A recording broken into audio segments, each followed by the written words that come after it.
Fala torcedor, bem-vindo ao Alternativa Esportes Opinião. Nessa semana a gente vai trazer uma análise dos confrontos dos clubes cariocas na quarta fase da Copa do Brasil.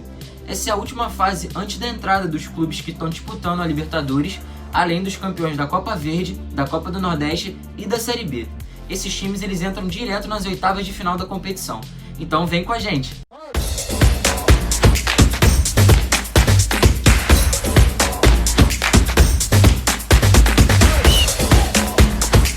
O sorteio aconteceu nessa terça-feira na sede da CBF e teremos os seguintes confrontos. A Ponte Preta pega o América Mineiro, o Ceará vai enfrentar o Brusque, teremos também o clássico carioca entre Botafogo e Vasco, o Fluminense vai pegar o Atlético Goianiense e por fim teremos Juventude e CRB. As partidas serão disputadas nas semanas de 16 e 23 de setembro. Então vamos começar as análises, mas antes, deixa o seu like no vídeo, se inscreve no canal aqui embaixo e claro, quando o vídeo acabar, compartilha com todo mundo. Agora vamos falar do clássico entre Vasco e Botafogo, começando pelo gigante da colina. O Vasco vem apresentando uma evolução desde que o Ramon Menezes assumiu como técnico da equipe. Na minha opinião, o Vasco não vem apresentando um futebol bonito, mas vem apresentando um futebol eficiente.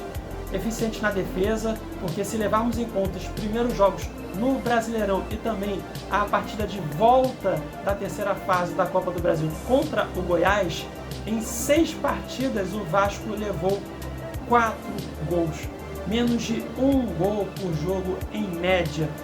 Lembrando que o setor de defesa do Vasco era muito criticado nos últimos anos e agora vem apresentando uma segurança. Temos que destacar alguns nomes. Começando pelo Fernando Miguel, goleiro vascaíno. Ele foi muito importante para a classificação do Vasco para esta quarta fase, ao defender 2 pênaltis na fase anterior contra o Goiás. Temos que destacar também a dupla de zaga, formada por Ricardo Graça e Leandro Castan, que vem mostrando uma grande segurança, mas terão muito trabalho para parar o ataque do Botafogo, né? A dupla formada por Luiz Henrique e Pedro Raul, né? O Luiz Henrique é um jogador de muita habilidade, também de muita velocidade, né? Que atua pelos lados do campo, né? E também o Pedro Raul, que é um ótimo centroavante, se deixá-lo livre, ele vai marcar gol. Então a defesa vascaína tem que estar atenta a esses 2 jogadores. E também ao Matheus Babi, que quando entrou, vem mostrando uma qualidade também, então tem que ficar atento a ele também. Temos que destacar também o setor ofensivo, né? O meio de campo, principalmente com o Andrei, que vem atuando como primeiro volante, mas é um cara muito importante para distribuir a bola para os companheiros de equipe. Destacar também o Benítez, o argentino, que vem atuando ali como se fosse um camisa 10, muito bom de bola, vem se destacando muito bem, com muita mobilidade, com muita visão de jogo também. E claro, a gente tem que destacar o Germán Cano, né? Um atacante que não pode deixá-lo livre, porque se deixá-lo livre ele vai marcar. Temos que falar também do Thales Magno, né? Que vem atuando bem abaixo do que ele pode render nos últimos jogos. Ele até jogou bem contra o Fluminense, fez gol, mas acabou sendo expulso de forma infantil. Mas apresentou já uma evolução em relação aos outros jogos. Olha, para mim esse clássico será definido nos detalhes. Então vai estar ali 50-50. O Vasco terá muita dificuldade para passar do Botafogo. Mas claro, tem chances sim de avançar para as oitavas de final da competição. Olha, Almeno, na verdade, o Glorioso deu azar. Ele tinha 50% de chance de pegar uma equipe da Série B ou C e apenas 20% de chance de enfrentar um clássico, um jogo gigante. E ele acabou pegando logo quem? Logo o Vasco. Um jogo duríssimo entre 2 equipes da Série A. Então, essa equipe do Botafogo tem basicamente 2 problemas, né? Podemos dizer assim. O primeiro problema é um elenco curto. Quando o Botafogo consegue jogar com seus melhores jogadores e o time titular, ele consegue ser muito mais competitivo nas suas partidas contra os seus adversários. O problema é quando o Botafogo perde 1 ou 2 peças, perde o Honda, perde o Luiz Henrique, aí o Botafogo sente muito. Por quê? Porque o seu elenco não é qualificado o suficiente para enfrentar uma maratona de jogos. Então, o Botafogo tem alguns problemas sim de elenco, tá reformulando, tá trazendo novos jogadores, tá tirando alguns do elenco.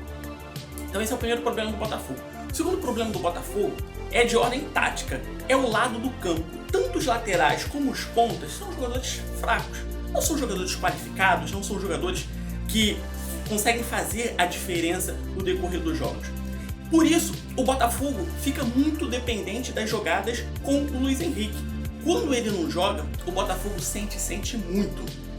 Então o Paulo Autuori vai precisar encontrar um repertório maior para o Glorioso conseguir ser competitivo e não só ficar atacando por um lado do campo com o Luiz Henrique. E aí, a grande esperança do Botafogo é o Kalu. O Kalu que vai estrear essa semana. E aí, com isso, existe uma tendência dele conseguir chegar nesses confrontos contra o Vasco com muito mais ritmo de jogo, uma forma tanto física como técnica melhor. E claro, o entendimento tático do Botafogo seria mais uma opção ofensiva para dar repertório para esse time do Glorioso. E para terminar, vale lembrar que a tendência é um confronto equilibrado. E eu acredito que quem dominar o meio de campo vai conseguir levar vantagem. Quando eu digo dominar o meio de campo, é tentar criar superioridade numérica, é conseguir mais desarmes, ganhar a segunda bola. Vai ser um confronto duro, como todo clássico, equilibrado, e quem conseguir dominar o meio de campo tem a tendência a levar esse confronto de quarta fase da Copa do Brasil. Nessa quarta fase da Copa do Brasil, o adversário do Fluminense vai ser o Atlético Goianiense. Claro, é um time de Série A, mas talvez entre todos os times do sorteio que estão na primeira divisão, o Atlético seja o mais fraco deles. Inclusive, é hoje em dia o lanterna da competição. O time tem algumas boas peças, como o meia Jorginho, que tem bom passe e também tem um chute de média distância muito bom. E também tem um ótimo goleiro Jean. Mas o Fluminense vem mostrando uma clara evolução nos últimos jogos. Fez uma boa partida no jogo que deu a classificação para essa quarta fase da Copa do Brasil contra o Figueirense por 3-0. Fez uma atuação muito boa.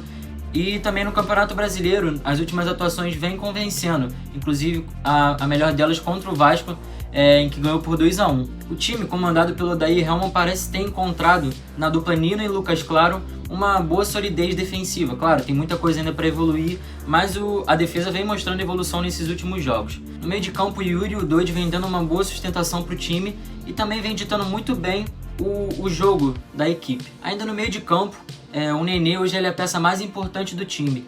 Ele vem jogando com bastante liberdade e que inclusive o possibilitou de ser nesse ano, por enquanto, o artilheiro do time. A experiência que ele tem é muito importante para competições de mata-mata como a Copa do Brasil. Ele sabe bem a hora de acelerar o jogo ou então a hora de dar uma segurada, cavar uma falta para manter um resultado.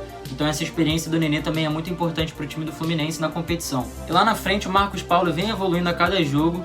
O Evanilson não está em uma boa fase, mas no banco tem o Fred, que é ídolo do clube, também jogador bastante experiente e que marcou seu primeiro gol desde que voltou na última partida contra o Vasco, e com certeza isso vai dar muita confiança para ele nessa volta ao Fluminense, e quem sabe ele também não garante uma vaga de titular no time, né, nessa má fase do Evanilson. Então ele também com certeza vai ser muito importante para essa competição de mata-mata com a experiência dele para o Fluminense. Portanto, eu acredito que o Fluminense vai passar pelo Atlético Goianiense sem muitas dificuldades, sem tomar muitos sustos, mas precisa manter essa evolução do futebol que ele vem mantendo nesses últimos jogos. Então esse foi o vídeo, pessoal. Não se esquece de curtir, se inscrever aqui embaixo, ativar o sininho para receber as notificações quando tiver vídeo novo no canal e, claro, compartilha com todo mundo para ajudar o nosso trabalho. Até uma próxima, valeu!